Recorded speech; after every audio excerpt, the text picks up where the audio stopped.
जब 10 साल के बच्चों ने शेयर्स पिक किए और उनके मुकाबले में थे चार्टेड अकाउंटेंट्स, उन्होंने भी शेयर्स पिक किए, तो 10 साल के बच्चों ने ज़्यादा बेटर स्टॉक्स पिक किए, ज़्यादा पैसा कमाया।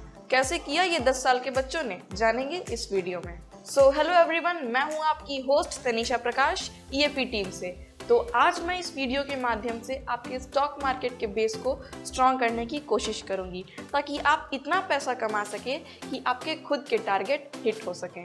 बिगिनर्स को शेयर मार्केट के नाम सुन के भी डर लगता है।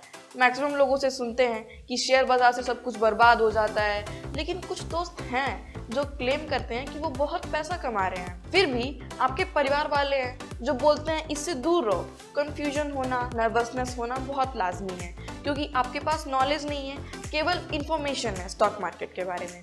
लेकिन आज इस वीडियो के बाद आपके सारे कंफ्यूजन्स क्लियर हो जाएंगे और आपको पता चल जाएगा कि आपको कैसे और कहाँ निवेश करना है। कुछ लोग YouTube पे इंफॉर्मेशन देते हैं कि अगर आपने 40 साल पहले विप्रो के शेयर में 10,000 लगाए होते तो आज 40 साल बाद वो 700 करोड़ होते। लेकिन कोई ये नहीं बताता है कि अगर आप आर पावर में 10,000 लगाते तो आज वो 700 रुपए होते। तो आप बिल्कुल ना घबराएं। वीडियो में आगे बढ़ने से पहले ही मैं आपको ये बताना चाहती हूँ कि ईएपी के पास वो शेयर है। अगर आपको शेयर चाहिए तो दिए गए हमारे किसी भी लिंक से फ्री अकाउंट ओपन कीजिए और क्लाइंट कोड एंड नेम के साथ हमें व्हाट्सएप पे पिंग कीजिए, वो शेयर आपको दिया जाएगा। अब आगे बढ़ते हैं। तो इसलिए हम कहना चाहेंगे कि डेफिनेटली मार्केट में रिस्क भी है। जिस तरह ऐसा फायदा होता है उसी तरह नुकसान भी हो सकता है। जितना ज़्यादा फायदा ये मार्केट करा सकता है उतना ही ज़्यादा नुकसान भी करा सकता है।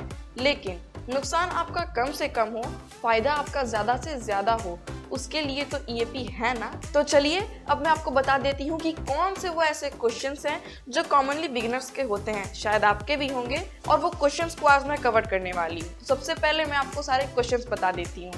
तो पहला टॉपिक जो हम डिस्कस करेंगे वो है कि क्या शेयर बाजार रिस्की है, अगर है तो कितना रिस्की है।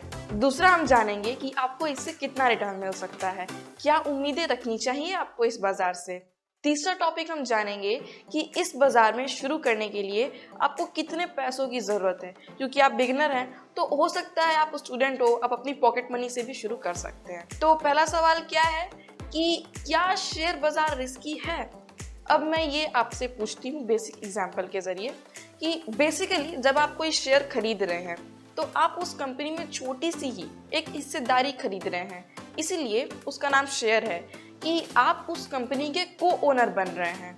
तो अब आप मुझे बात बताइए, अगर आप अपने किसी दोस्त के बिजनेस में पैसा लगाते हैं, किसी रिलेटिव के बिजनेस में पैसा लगाते हैं और अगर बिजनेस अच्छा नहीं चलता है तो आपका पैसा डूबेगा, ये रिस्क तो है। तो उसी तरह आप शेयर बाजार में भी बड़ी कंपनीज में निवेश कर रहे हैं, किसी टाटा की कंपनी में, किसी रिलायंस की कंपनी में, किसी गोदरेज की कंपनी में। अब अगर वो कंपनी डूब गई तो आपका पैसा डूब जाएगा। अगर वो कंपनी ने बहुत अच्छी ग्रोथ दिखाई तो आपका पैसा भी बहुत अच्छे से ग्रो करेगा। ये बिल्कुल ऐसे ही है जैसे आप किसी फैमिली मेंबर या किसी दोस्त के बिजनेस में पैसा लगा रहे हैं। तो शेयर बाजार में इंटरेस्ट नहीं मिलता है क्योंकि ये लोन नहीं है, यहाँ आपको कंपनी डिविडेंड देती है। तो बहुत सारी ऐसी कंपनीज हैं जो डूबती रहती हैं, बिल्कुल उसमें लॉस होता है, लेकिन उषा मार्टिन एक ऐसा एग्जाम्पल है जो पिछले 1 साल में 8 गुना बढ़ा है। बहुत सारे ऐसे शेयर्स हैं जो 5-6 साल में आपको 10 गुना रिटर्न दे देते हैं। जो डेफिनेटली ये रिस्की है, लेकिन इसीलिए तो रिटर्न्स भी ज़्यादा हैं, और रिस्क को कम करने के तरीके हम इस वीडियो में डिस्कस करने ही वाले हैं। तो सेकंड क्वेश्चन ये है कि मुझे रिटर्न कितना मिलेगा। इसको एग्जांपल से समझते हैं। अगर किसी दोस्त के बिजनेस में पैसा लगाते हैं तो अगर आपने 100 रुपए लगाए तो अगले साल आपको 10% का मुनाफा हो कि 20% का मुनाफा हो कि 30% का मुनाफा हो, ये बहुत ज़्यादा डिफर करता है और इसका कोई फिक्स्ड क्राइटेरिया नहीं हो सकता है। इसीलिए कई शेयर्स इस बाजार में ऐसे होते हैं जो कई साल तक 1 रुपये नहीं बढ़ते, उल्टा गिरते हैं, और कई ऐसे हैं जो 1 साल में ही 4-5 गुना बढ़ जाते हैं। लेकिन ये तो एक शेयर की बात है, और जब आप निवेश करेंगे तो केवल 1 या 2 शेयर्स में नहीं, आप एक पोर्टफोलियो ऑफ स्टॉक्स यानी कि कम से कम 8-10 कंपनीज में निवेश करेंगे, क्योंकि अगर कोई 1 या 2 कंपनी डूब भी जाए तो भी आपका ओवरऑल सारा पैसा ना डूब जाए।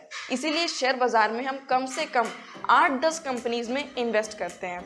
तो जब एक बास्केट ऑफ स्टॉक्स होता है तो आप ये उम्मीद कर सकते हैं कि अगर आपने ढंग से इन्वेस्ट किया है तो 18 से 20% का रिटर्न आपको बिल्कुल मिल सकता है। अब कई लोग सोचेंगे कि क्यों 8-10 शेयर्स, तो स्टॉक मार्केट में एक कहावत है कि don't put all eggs in single basket. यहाँ आपको कभी भी किसी भी कंडीशन में एफडी से ज़्यादा रिटर्न मिलेगा। इनफैक्ट दुनिया में ऐसे कई सारे सक्सेसफुल इन्वेस्टर्स हैं जो भारत से भी लो ग्रोथ इकोनॉमी में, जहाँ बाजार पे कंपनीज धीरे धीरे ग्रो कर रही हैं, वहाँ भी उन्होंने कई ऐसे स्टॉक्स पिक कर लिए जहाँ उन्हें कई सालों तक कम से कम 30% का रिटर्न मिला। तो भारत में अगर आप 20% का रिटर्न एक्सपेक्ट कर रहे हैं तो ये गलत नहीं है, लेकिन उसके लिए स्टॉक्स पिकिंग अच्छी होनी चाहिए और उसके लिए ईएपी को फॉलो करते रहिए। यहाँ हम टाइम पे ऐसे शेयर्स देते हैं। अब थर्ड क्वेश्चन, अब ये बहुत ही इंटरेस्टिंग सवाल है कि कितने रुपए से शुरू करना है। तो देखिए, स्टॉक मार्केट में आप कितनी पूंजी लगा रहे हैं उसे बहुत ज़्यादा ज़रूरी है कि आप कैसे शेयर्स में निवेश कर रहे हैं जो कितना कंसिस्टेंट रिटर्न देते हैं। एक एग्जांपल मैं आपको देती हूँ। अगर आप केवल 1000 रुपये महीने से शुरू कर रहे हैं, जो मुझे लगता है हम में से काफ़ी लोग शुरुआत के समय में अफोर्ड कर सकते हैं कि महीने के 1000 रुपये हमको शेयर्स में लगाने हैं, और इस 1000 रुपये को आप हर साल 15% से बढ़ाइए। यानी कि पहले साल आप हर महीने 1000 रुपये निवेश करिए, साल के 12,000 रुपये, अगले साल से आप 15% बढ़ा दीजिए, यानी कि आप 1150 रुपये हर महीने निवेश करिए। और ऐसे हर साल जैसे जैसे आपकी इनकम बढ़ती है, आप स्टूडेंट लाइफ से हट के अर्निंग मेंबर बने या आपका जॉब में प्रमोशन होगा तो सैलरी बढ़ेगी, तो हर साल 15% का इंक्रीमेंट और आपको आपके इन्वेस्टमेंट पे केवल 15% का ही रिटर्न मिलता है। तो भी 1000 रुपये से शुरू करके 25 साल बाद आपके पास 1 करोड़ रुपए होंगे। इसमें की क्या है कि आपको 25 सालों तक निवेश करते रहना है। दूसरा, आपको 15% अमाउंट बढ़ाते रहना है। तीसरा, आपको 15% का रिटर्न आना चाहिए। ये तीन चीज़ें हैं। 25 साल बाद 1000 से शुरू करके आपके पास 1 करोड़ रुपए होंगे। तो ये मैंने कैसे कैलकुलेट किया? SIP कैलकुलेटर के ज़रिए।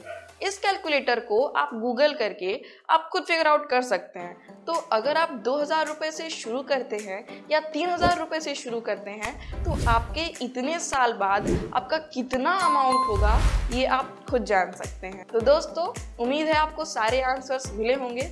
नेक्स्ट बिगिनर क्वेश्चंस अगले वीडियो में अवेलेबल हैं, आप नेक्स्ट पार्ट ज़रूर देखें। So thank you so much for watching this video को लाइक करना और अपने फ्रेंड्स एंड फैमिली के साथ शेयर करना बिल्कुल ना भूलें। और हमारे चैनल इक्विटी एडवांस प्रेडिक्शन को सब्सक्राइब जरूर करें, बेल नोटिफिकेशन को जरूर ऑन करें।